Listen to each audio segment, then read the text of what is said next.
So today I thought we'd speak about retro gaming, and given the prices of everything, right now, GPUs, memory, hard drives, SSDs, anything with memory basically has been eaten up by evil corporate elites. Although they're probably not evil, they're just dicks. So I thought I'd just go through retro pricing, high-end stuff, medium stuff, low-end stuff, and I thought this might be an interesting video. I've got to stop looking at the camera because it feels weird. So right, we'll get on to the high-end stuff first now. Retro gaming is generally very, well, again, high tier, medium tier, low tier, can be very, very expensive. I will show off a couple of examples of that. Obviously, I haven't got the case, unfortunately. Metroid Metroid Fusion, sorry. That was about 45, I think, something like that. Next one's probably more prime example would be the Minish Cap on Game Boy Advance. Now you can play this on the Nintendo Store, the Nintendo eShop, Switch Classics, which is, as I said in the video when I picked this up, that's definitely the best way to do it. How can I put it? This was £68, so it is more on the higher tier when it comes to retro gaming. So, and I guess there's a little bit of flex there, you know, they dropped it in terms of money and stuff. But you know, I've never had a lot of this sort of stuff, so it was nice to get some of the more expensive stuff. But I've got some prime examples of the complete opposite of the cheaper stuff that you can start to collect for. Right now, your best ones to collect for are probably PlayStation 3, 360, Nintendo Wii to some degree, and still a lot of PS2 is pretty cheap as well. It's not stupidly expensive. There's a few titles that are, like Rumble Rose, I believe, a few JRPGs, but generally they're not absurdly expensive. But I'll get the expensive stuff out of the way, the stuff I have enough. And I spent a lot on this stuff, and I will actually play it. And as I said with the 3DS stuff, I've ripped this stuff to my 3DS, so at some point, once I finish Pearl and Sapphire on GameCube, I'll probably move on to the next iteration. But this was an expensive one. This was white. I think this one came in at, I think it was about £90, which is a lot, don't get me wrong, 89, £90. It's a lot of money for a game, particularly with this Nintendo. So anything Nintendo does as a general tend to go up in price. Same with obviously Leaf Green and your Fire Red, and Leaf Green on Nintendo Switch. Obviously there's ports on there now, right now, at $20 or $16.99 each. So you know, or it's £100 to about anywhere up to about $250 for a copy on Game Boy Advance. So I've done a little video on that already. Probably the most expensive one, Soul Silver. This came in at, I think it was $94 in the end, which, let's be real, that's a ridiculous price to pay for a game. If I'm honest with myself, being a bit more prudent with money would probably be a good idea, if I'm honest. But as I said, with the Pokemon collection, I've got 4 or 5 games left to get in that collection. Now, I'm going for certain games. I'm not going for everything. So I'm going for Pokemon, Resident Evil, the Zeldas. I'm going for specific sort of games and titles, not everything. So I'm not, I'm not searching for FIFA 05 or FIFA 04. I don't really care that much about sports games in general. Yeah, not really. But some will do, some will don't. Moving on to another high-end one, Twilight Princess, which as of yet has not been ported to anything, barring the Wii U, which that version is getting up there in price as well now. I think that's about £40 to £50. This comes in anywhere between £60 all the way up to about £90. This was about, I think this was like £80 or £77, something like that. And to be honest with you, like, it's a very, very, it's an interesting game. I've given this more time and played a bit more of it. It's actually quite good. I wasn't keen on the wolf section, as I said in a previous video, but it's not really worth £77. Let's be real about it. Like, it's just, you know, it's a bit of FOMO there. You know, there is a lot of this stuff, if I'm honest. And then, of course, the game that will probably never get ported to anything, Metal Gear Solid Twin Snakes. This one, I think this one came in at 68, but I think that's gone up since. And these are expensive, you know, don't get me wrong, like, some retro gaming is ridiculously expensive. It's not a cheap hobby, but that doesn't mean you can't get into it. Just be careful with money, obviously. Only spend what you can afford, or allocate a small budget towards that hobby. That always, in my opinion, it's just the safest way to do stuff. We'll move on to the modern stuff. I don't have a lot of modern games. Well, I do, but most of it's either digital, PC, Steam, or it's going to be. In fact, I've got one PS4 game. Everything else is digital. So I've picked up a couple of modern games. Spider-Man 2, which I have yet to finish. I think I've got Spider-Man 1 digitally on PS4 and PS5, but I think it's the normal edition, not the PS5, the remastered version they released. Silent Hill 2, yet to finish this. My biggest problem is I did do a backlog video is buying games and then never finishing them. Not because I don't want to necessarily finish them, but because I get distracted. I've got a very when I'm keyed in, zoned in on something, I'm good. I can stay with it. But when another game comes out, I'm like, it's just and I've never finished the original on PS2, which I'd like to get at some point. But again, that is like, I think that's about 89 to over £100 now for that particular game. Sonic Origins Plus. Only reason I got this is I like Sonic. It's not expensive. It was about between 18 and £21, but it's probably the best way to play these games now. Unless, I mean, I've got them physical as well, but this is obviously the best way. It's cheaper as well. But there is some minor audio changes due to the Michael Jackson's music rights and stuff like that. It's a really, really good collection of games. Delta, I've done a video on that. It's an amazing game. It's exactly the same as the original game, just in a newer engine.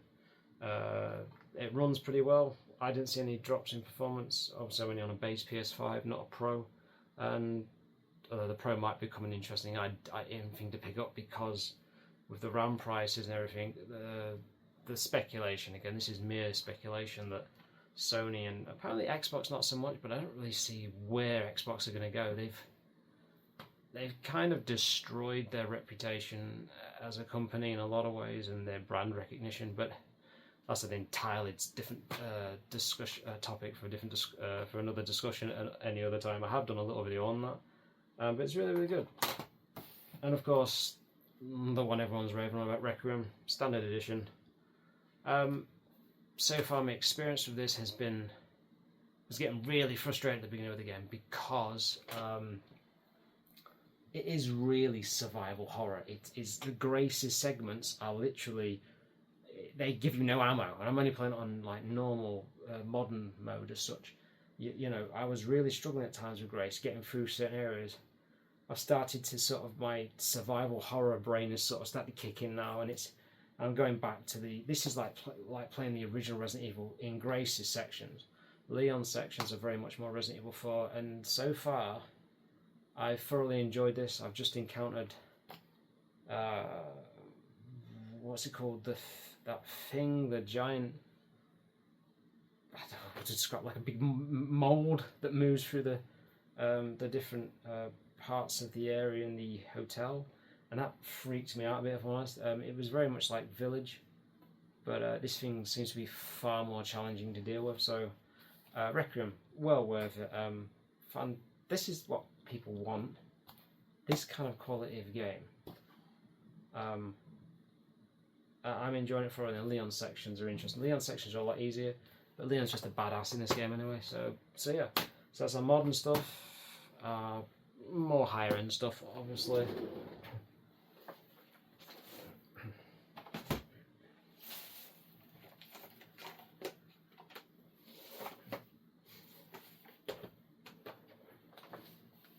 so now we move on to the more sensible stuff. Obviously, PS1 Jedi Power Battles. Last time I checked, although not a particularly expensive game.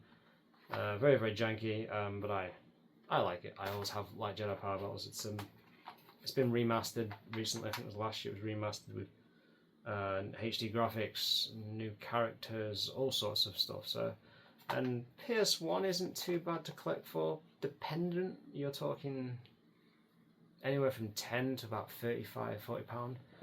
There are a couple of titles in the PS1 stuff that is ridiculously expensive, even I won't touch. Like Symphony of the Night is like, I think a non-mint copy, with possibly without a manual, or is like 350 quid. So, I mean, if you're willing to pay that, then go for it. That's too much for me. The most I'd probably ever spend on a game would be, considering I was looking at Red and Blue and Ruby and Sapphire and Leaf Green, probably £120 tops. That's still a lot of money, don't get me wrong. Dino Crisis, this is one's in at about £30, £40 I think now. The sequel seems to be quite expensive as well, if not more. And the sequel is very interesting, way more sort of arcade based. But if you're a horror fan and you like Resident Evil, Dino Crisis is just excellent. My latest pickups I did in my last video, Nemesis came in, I think it was 31. As I said, if you love the other stuff and you are looking to try something, try these. They're way more challenging than the more modern stuff. Way less forgiving as well, but brilliant nonetheless. Same thing applies to Resident Evil 2, Black Label, 36 I think that came out. So these are the kind of ones where it's a little bit more sensible. It's not cheap, but it's not a mass load of money. I mean, Director's Cut is what I'm still looking for, and I think that's £50 upwards, I think. So yeah. And this one isn't that expensive. I saw this in CX18, but this is quite a mint copy. I think I paid more like 25 to 28 for this. So it's a nice copy though. It's platinum, but you can't have it everywhere, your way all the time, I guess. Then we go on to stuff that are pretty cheap. PS3, as I said, PS3 360. A lot of the games are quite cheap. There are some that are expensive. Apparently it's got ET in there as well, apparently. This isn't a rare one. I have seen this. It's colour faded there, which is a shame. But yeah, PS3 and 360 are probably the best system to collect for if you're into retro gaming or you want to jump into it. On the handheld side, DS isn't too bad if you're looking at the generic sort of titles, you know. I can't remember what they're called, the dog and cat games and stuff like that. I can't remember what they're called off the top of my head. Just not my bag. But obviously, if you're going towards things like Pokemon, the Legend of Zelda games, like Link to the Between Worlds, they're not too bad. The Legend of Zelda Ocarina of Time, they're not that badly priced in the grand scheme of things. But anything Pokemon related, some of the Dragon Ball games, I think Dragon Ball Fusion is quite an expensive one. Or is it Origins? One of them two, I think. They're very much pricey. Game Boy games are, again, very mixed in terms of pricing, of what you can, in terms of pricing, and obviously you need to also be aware of a lot of fakes and stuff, so make sure you check the cartridges on Pokemon games, because, not just any Game Boy games, because they'll have there'll be a Nintendo thing on the bottom of the cartridge which will basically tell that it is genuine, within reason. That's how I check it anyway. Obviously PS2, it's about 10 quid. I got that in a job lot, so it's not that expensive. Again, job lot, Diablo 3. I think that was it. I've no idea. It came in an auction lot, so they're probably worth about a tenner tops. Origins, because I don't have a copy. Well, I have a copy digitally, but not a copy physically. So I have got my Series X, but I can run it on 360.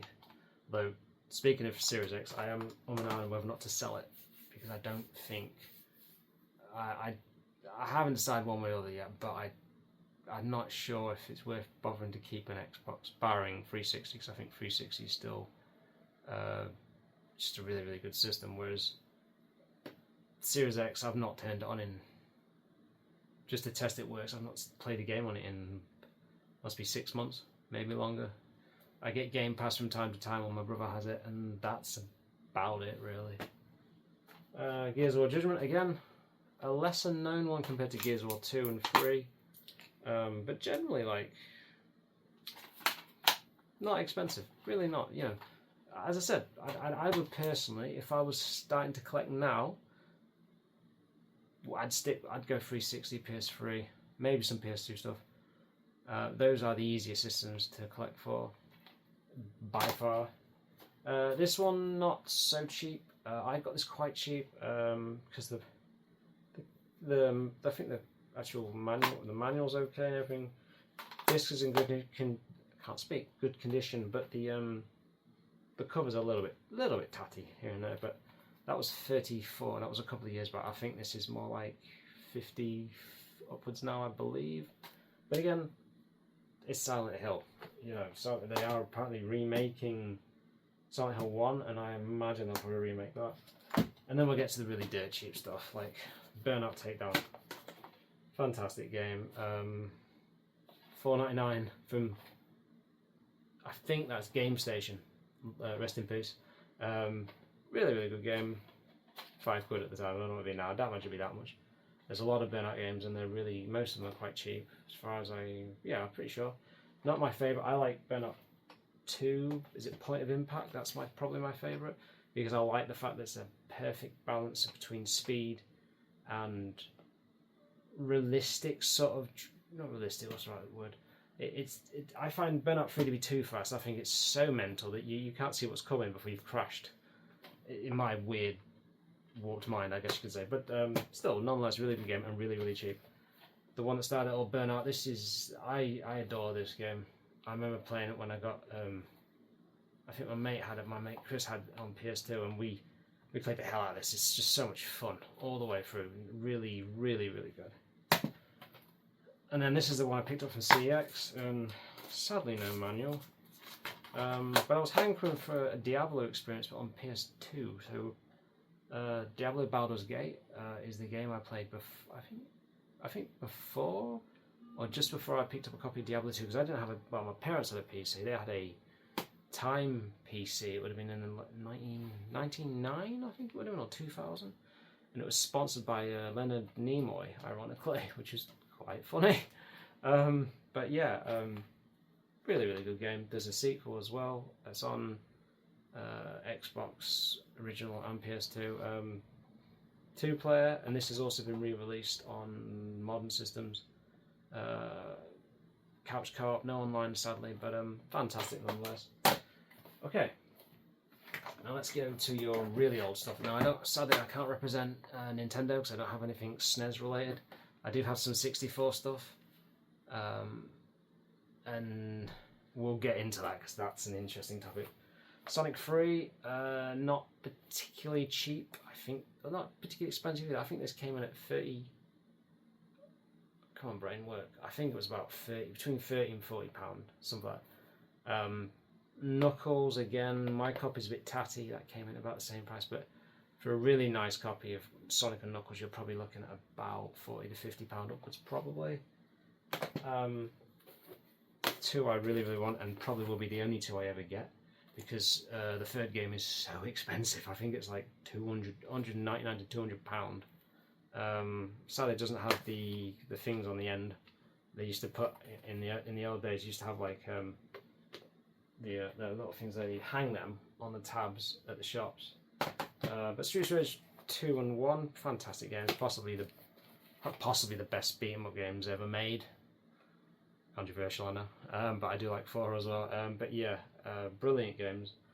And these were about 30, just over £30 each, so not cheap but not expensive either. And then we go to Sega Master System. These were dirt cheap. These I had that one as a child. Never had that one as a child. That's an interesting one. Apparently, from what I understand, this is very rare, or certain version. This is very rare in the US to get. It's very, very expensive apparently. And I like Sonic 1. I don't like Sonic 2 as much. Sonic 2 is very, very difficult, as I've said in a previous video. Like, ridiculously difficult. You want to put your head for a wall sometimes while playing it. It's that bad. But it's still, I do have it's a favoured sort of, has a place in my heart.